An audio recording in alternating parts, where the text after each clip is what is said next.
The doors to the prince's chamber burst open so hard they cracked against the stone wall, and the sound echoed through the entire east wing like a warning no one had asked for. Prince Caelan was on the floor. Not in his bed, on the floor, on his hands and knees, fingers clawing at the stone like he was trying to hold the earth still beneath him. His body was shaking in waves, violent and rhythmic, and the sounds coming from his throat were not the sounds a man made. They were the sounds something made when it was being pulled out of a man against his will. 3 servants stood frozen in the doorway. One of them was holding a candle that had already burned down to nothing in her hand, the wax pooling over her fingers without her feeling it. Nobody moved.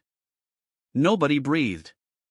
And then Aldric, second son, overlooked Prince, the boy the court forgot existed most days, pushed past all of them and dropped to his knees beside his brother. Caelan. He grabbed his brother's face with both hands. Caelan, look at me. Look at me right now.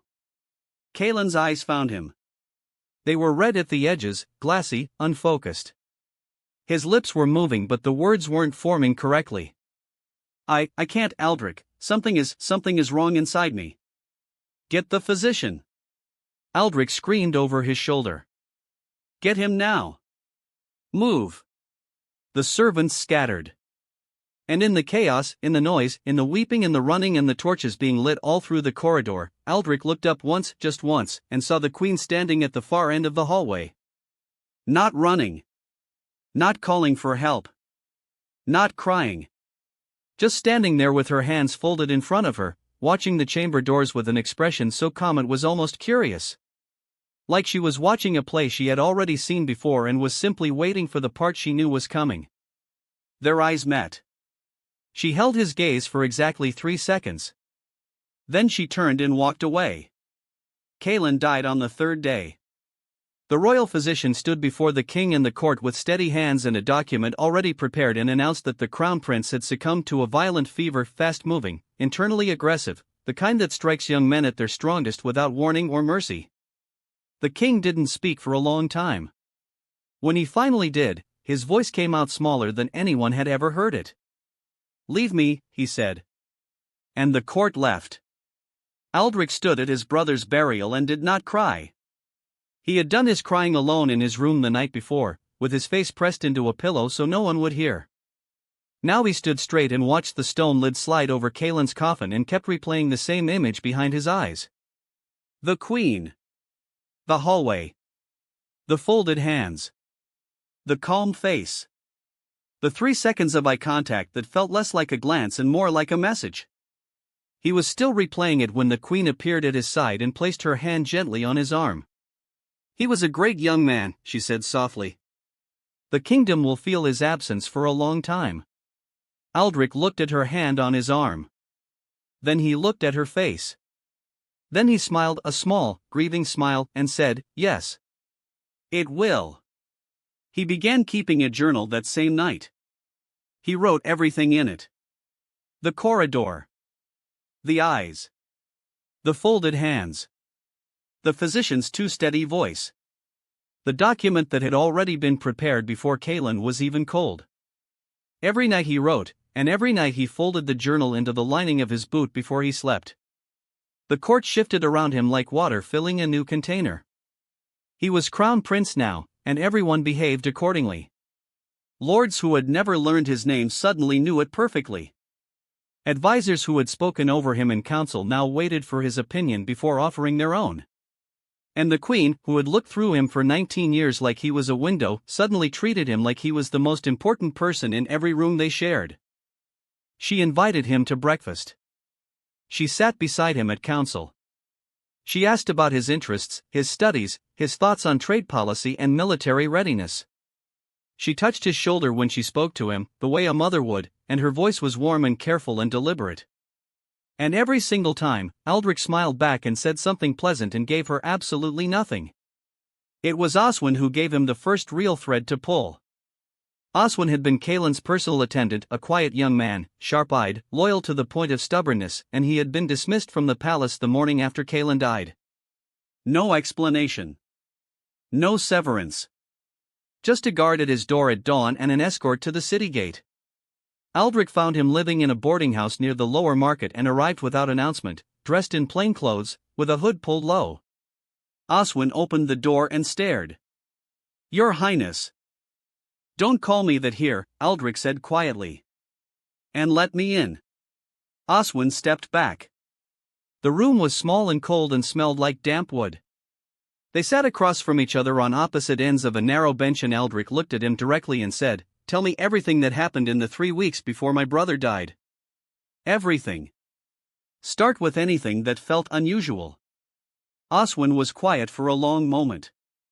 Then, he was meeting someone. A merchant from the eastern ports. A man named Solis. They met 4 times in the lower city, always after dark, always without me, but Caelan told me enough. He said Solis had documents. Records. He said the kingdom's grain tax had been flowing somewhere it wasn't supposed to flow for years, and someone very close to the king had been redirecting it. He said he was 2 weeks away from having everything he needed to bring it to the king's table. Aldric felt the cold move through him slowly, starting in his chest. "Did he tell you who?" "He said he would tell me when he was certain." Oswin's jaw tightened. He never got the chance. The royal physician was a man named Draest, and he had the eyes of someone who hadn't slept properly in weeks. Aldric found him alone in the medicine room late one evening, grinding something into powder with mechanical, joyless movements, and closed the door behind him softly. Draest looked up. His hands still on the pestle. "I'm not here to punish you," Aldric said.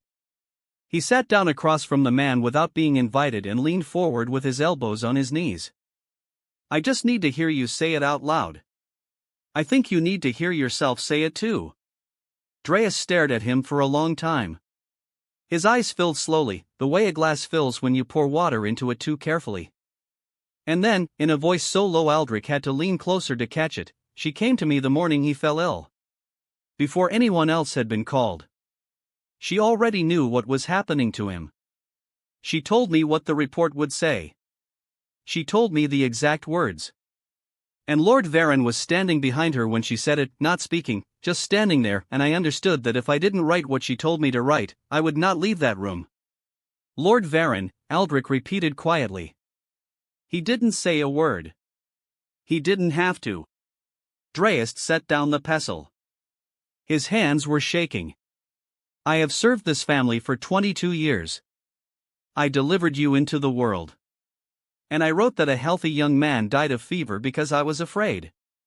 His voice broke completely on the last word. "I am sorry.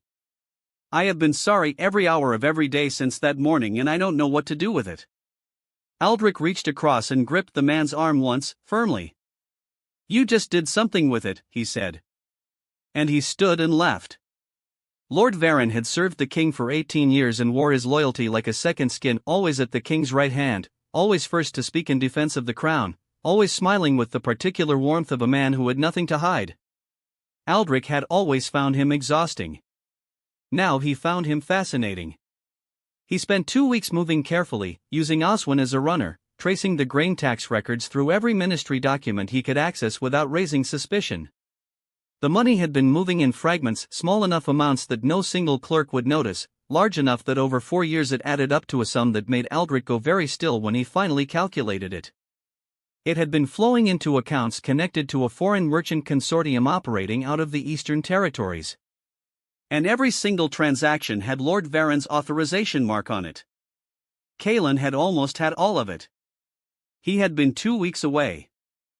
The Queen's correspondence was harder to reach. It was a lady-in-waiting named Mira, a young woman with frightened eyes who had been trying to request a transfer out of the Queen's household for 3 months without success, who finally slipped Aldric a folded letter one morning as he passed her in the corridor, pressing it into his palm with the speed and precision of someone who had been rehearsing the motion for days. He read it alone in his room with the door bolted. The letter was from Varon to the Queen, written 8 months before Caelan's death. It laid everything out with the calm efficiency of a business arrangement. Varon would handle Caelan. The Queen would handle the physician. And in return, once the king was gone, naturally, in time, as old kings went, the Queen's son would take the throne. Not Aldric. Not any son born inside this marriage. A son from a first marriage, secret and undocumented, currently living in the Eastern Territories under a false name. A boy who had been positioned quietly for years. A boy no one in the kingdom knew existed. Aldric sat with that letter in his hands for a long time. He had never been the plan. He had never been anything except a gap, a breathing space between Caelan's death and the arrival of someone else. The Queen's warmth, the breakfasts, the hand on the shoulder, none of it had been transition. It had been management. He stood up, put the letter in his boot beside the journal, and started writing a different kind of message. He sent it east, addressed to the false name, posing as a merchant seeking a partnership in cross-border grain trade. The reply came back in 4 days. It was eager, too detailed, too full of questions about the capital's current political climate. The secret sun was already in motion. Already moving. Already close enough that Aldric's border contacts confirmed a young man matching the description had crossed the eastern checkpoint 2 days prior and was traveling fast. Aldric moved faster. He had 3 trusted men, not soldiers, not guards, just men who had been loyal to his mother before she died and had transferred that loyalty quietly to him over the years. He sent 2 of them to the border road with instructions. The 3rd he kept close. The Queen made her move on a Tuesday evening at dinner. Aldric watched her from the corner of his vision, the slight turn of her body, the brief positioning near the wine service before the cups were brought to the table, the way she settled back into her seat with the specific relaxation of someone who had just completed a task. He switched his cup with the empty one beside the setting of a lord who hadn't attended that evening. He drank water. He performed tiredness slowly over the course of the meal, heavier eyes, slower speech, the gradual softening of a man being pulled toward sleep. The Queen watched him with quiet, satisfied attention. And then Aldric set down his cup, straightened completely, looked directly at her with fully alert eyes, and said in a voice that carried to the nearest 3 seats, "My Queen. Would you walk with me to my father's chamber? There's a matter I think he should hear tonight." The color didn't leave her face. She was too composed for that. But something shifted behind her eyes, a rapid, invisible recalculation, and she smiled and stood and said, "Of course." They walked the corridor in silence. Aldric kept his hands loose at his sides and his breathing even and said nothing until they were inside the king's private chamber with the door closed behind them and his 3rd trusted man standing outside it. He laid everything on the table. The physician's confession. Varen's financial records with every authorization marked, traced and documented. The letter. The secret son intercepted at the border road that afternoon, currently being held under guard at a way station 2 hours from the capital. He placed each piece down one at a time and spoke clearly and without emotion and watched his father's face move through disbelief and then recognition and then something that looked horribly like guilt. The Queen stood across the table and said nothing through all of it. She watched the documents appear one by one with that same expression she'd worn in the hallway the night Caelan died, composed, measured, already somewhere ahead of the present moment. And when Aldric finished, she looked at the king, and her voice came out quiet and precise, "Tell him. Tell your son what you told Varen to do." The king closed his eyes. "I knew Caelan was close to the investigation," he said.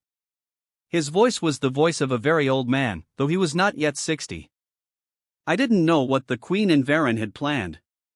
But I went to Varen and I told him Caelan needed to be removed from it. Quietly. I said handle it. I thought I meant send him away, discredit the merchant, lose the documents." He stopped. "I gave my son to that man and I told myself I hadn't." The room held that sentence for a long moment. Varen was taken before midnight. The Queen was placed under guard in her chambers by morning. The secret son was escorted back to the Eastern Territories with a message that made clear the nature of his situation and the wisdom of remaining there permanently. The king sat on his throne for 3 more months. He didn't speak much in council. He didn't eat well. He looked, in those final months, like a man who had been asked to carry something long after his arms had given out, still holding it, barely, through nothing but the memory of what it had once meant to hold it. Aldric visited him every evening. They didn't always speak. Sometimes Aldric just sat in the chair across from him and read, and the king sat on his throne and stared at the window, and the candles burned down between them. Aldric became king 3 months later. The official record says his father died of a fever.